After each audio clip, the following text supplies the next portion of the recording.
What's up, guys? I didn't do last Tuesday because Thanksgiving stuff. Hope you all had a great one. Share this real quick. There's not much in Braves news.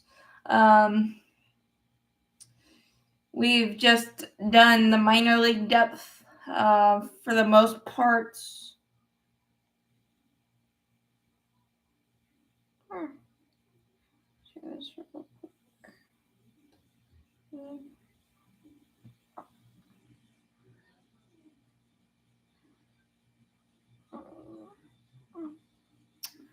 Um,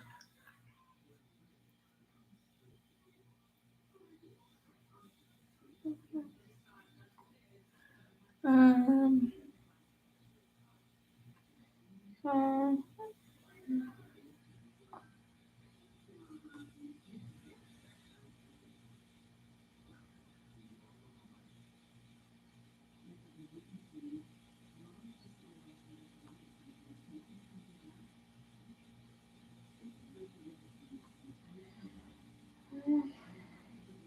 So not a ton to talk about from the Braves perspective.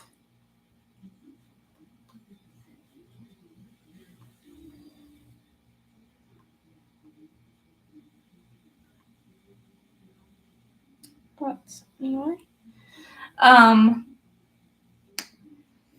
the big news, obviously, Blake Snell's introductory press conference today with the Dodgers. 5 years, 182 with about $60 million deferred, which comes to $13.2 million deferred, which is insane to me. But Blake Snell's great, don't get me wrong, but the walk rate is insane. And for the Dodgers, there's only one ball to go around, so somebody's going to be disgruntled. And it may work out for them, but who knows? They just continue to fire at the loophole, and I think they're trying to mess up the salary structure so much that MLB has to look at it or something, which maybe that's what it's going to take to get a salary cap or salary floor at the very least. And then they signed Tommy Edman to a 5-year, $74 million extension. Again, some deferred money there as well. But again, there's only 9 positions and one bat and one ball to go around. So we'll see how they're able to manage all of the superstars and how that's able to play out otherwise. Kyle Higashioka signed a catcher for the Padres last year, destroyed the Braves in the short playoff series against the Padres, signed a 2-year, $13.5 million deal with the Texas Rangers. I thought he could be a nice replacement for Travis d'Arnaud, but that's by the boards, and honestly, I think I'm all good with Drake Baldwin's season, but he's also probably our most prized prospect. So if we were gonna pull a trade for a shortstop or something like that, you would think that Drake Baldwin may be involved. So I don't know. The Braves are really unknowable right now. Like I said a couple of weeks ago, we've been linked to Nathan Eovaldi, Walker Buehler. There's a Korean shortstop or Korean infielder that just got posted. Maybe there's something there. I'm not sure because the needs list has gone through the roof, kind of, in terms of shortstop, what you do with left field and starting pitching. And Charlie Morton is still unsigned. And with the prices of starting pitching market, it feels like you're going to have to get creative again with a Ronaldo Lopez reliever turned starter type thing. And a lot of teams are trying to copycat that, especially with, excuse me, guys like Frankie Montas getting $17 million a year for 2-year, $34 million with the Mets. I don't really understand that one. They're saying that they could go to a 6-man rotation, but if I'm being honest, and I said it in my video yesterday, Frankie Montas hasn't been right since his A's days with injuries and just inconsistencies.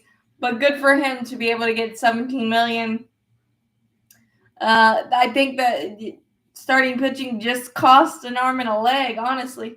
So you're just going to have to open up the checkbook or get creative. And I feel like the Braves are going to have to get creative given the Joe Jimenez injury. We need some help reaffirming the bullpen as well. And what you do with left field, who knows? Again, the non-tender deadline, we did not tender contracts to Griffin Canning. A lot of people thought we would, but with $5.4 million and no minor league options, I didn't think that was a possibility. The piece we got back in the Jorge Soler trade, I just didn't see it at all. We picked up Jared Kelenic, Eli White, and Dylan Lee. Those were not surprises. Ray Kerr is back in the organization. He's recovering from Tommy John surgery, obviously, but he's on a minor league deal, so they have an injury settlement there. And Saladinas is back in the organization as well with a minor league deal. We did ink Connor Gillespie, right-handed pitcher, to a non-guaranteed split contract in 2025 with an invite to spring training. He did have a solid season in the KBO, and 12 teams were after him. I think it's more of a low risk, high reward type of thing, and maybe trying to find a diamond in the rough like a Grant Holmes that we did last year. Spencer Schwellenbach coming up and doing what he did in the starting rotation.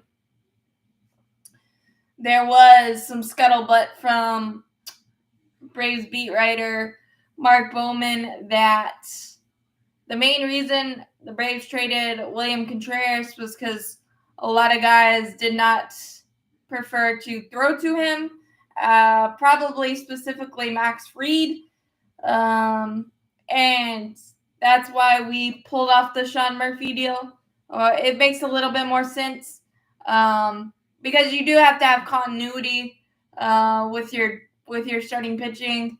And if you're not comfortable throwing to a catcher, that could be an issue. Plus, you don't want to put too much stress, unless you make it a personal catcher situation, which in 2022, I think Travis was exclusively with Max Fried, so you draw that what you will, but you want the continuity between your pitchers and catchers to be as perfect as they can be, so that makes a little more sense. And I honestly think Sean Murphy is the perfect bounce back candidate for the Braves this year. He did mention that a couple of guys that could be on the block. AJ Smith-Shawver. I actually see AJ Smith-Shawver as a high potential leverage reliever just because as a starter, his breaking stuff is too inconsistent so far, and I think he would be awesome in just like one inning stints, and that could be a possibility as well with the Joe Jimenez injury. But they did say that Hurston Waldrop seems untouchable at this point.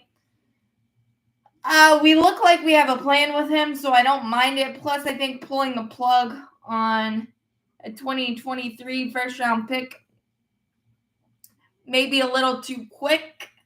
Of course, it depends on the deal, it depends on the player, and it depends on the contract that we end up inking with the player that we get, maybe. But Drake Baldwin, obviously, talked about that he could be on the move, but he also could be the backup catcher to Sean Murphy. Obviously, we still have Chadwick Trump, and he did solid as well, and he knows a lot of our pitchers, so could be that. Drake Baldwin is one that I really want to keep in the Braves uniform, but again, it depends on the deal, the person, and the situation.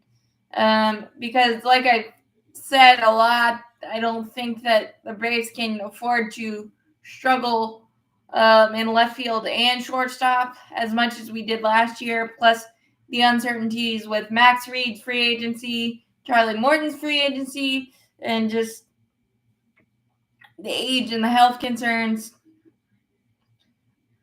that are there in our rotation without Spencer Strider coming back till maybe May. So I think, again, it's a lot of questions, but a lot of excitement, possibilities. Plus, with the winter meetings right around the corner, I think they start next Monday. So that's a thing to think about as well. Aroldis Chapman signed a 1-year, $10.75 million deal with the Boston Red Sox. Chapman still got a flamethrower, but he is a wild ride, no matter how you slice it, even when he was one of the most productive closers in baseball. But good for him to continue to get work. I just never thought I'd see him in a Boston uniform, but hey, 7 teams, keep cashing in those checks and doing your job, and he has for the most part. His walk rate is the thing that scares me, and his effectively wildness. But good for him, and I think the other big trade that I didn't talk about was Jonathan India going to the Kansas City Royals for Brady Singer. I think it's a great deal for both sides. You've got the Kansas City that gets a reliable infielder, a reliable leadoff hitter that can get on base in many different ways, has some pop. He was the NL Rookie of the Year for a reason. He's had some injuries, and just the constant trade talk surrounding him over the last couple of years, I think it's a good change of scenery thing as well. It lengthens the Kansas City lineup, and Brady Singer has been really, really solid, and that's a really good rotation piece for the Reds, whose rotation has quickly become one of the more underrated ones. Obviously, it's not a fun home ballpark and a Great American Small Park to pitch in, but he's held his own, and I don't think the Kansas City Royals would have been able to or wanted to pay him, because you've got Cole Reagans probably needing an extension sooner rather than later. So it's one of those things that I think it's going to end up being a win-win trade for both sides. It is a little awkward that the Braves haven't really made a significant move to the major league roster, but I do like the minor league depth that we've accumulated so far, and we'll just see how everything plays out, because it's 40 to 50, I believe 45 to 50 million for Alex Anthopoulos to play with, and 5 open roster spots with the non-tender deadline. So there's a lot of puzzle pieces yet to be placed, and really exciting and kind of scary to see how it happens. But with the starting pitching price tag, Matthew Boyd getting 2 years, $29 million from the Cubs, $14.5 million for a guy that was hurt most of 2024, but he did show out nicely for the Guardians in the playoffs. I mean, it's like I said earlier, you're just gonna have to be really creative with that, and so it'll be interesting how we pull it off. Maybe with the Rays, or a trade with the Rays or the Giants, or something to that effect could be a possibility. I don't know why Pete Fairbanks feels goodish. Just kind of throwing some things out there, but obviously we never know with Alex Anthopoulos. The golden batter rule, or whatever it's called, is the dumbest thing I've ever heard. Where a team would be able to select one player to bat, no matter where they are in the lineup, at least once. I think that's the dumbest thing ever. It demeans what baseball means, and it takes away the magical moments for the underdog guys and the unexpected heroes. The unexpected heroes are one of the things that endears us all to sports, and I think that's just annoyingly stupid to even consider. So that is my take on that, and I hope Rob Manfred doesn't do that at all. I think it's annoying. And just worry about blackouts and all the TV issues and all that stuff. He should worry about that more than, or just keeping the baseballs the same would be nice as well. Or just coming up with a universal sticky substance, so you don't have as many hit batters, and maybe some consistency, understanding on the elbow injuries, that type of thing. I'd rather him focus on that than putting some weird non-baseball rule into effect. So that's pretty much my take on that. I don't know if I have anything else. Sorry about the lighting. I don't know why it does that. But what else? Is the chat working? I hope. Let's see. Yeah, I think it is. Okay.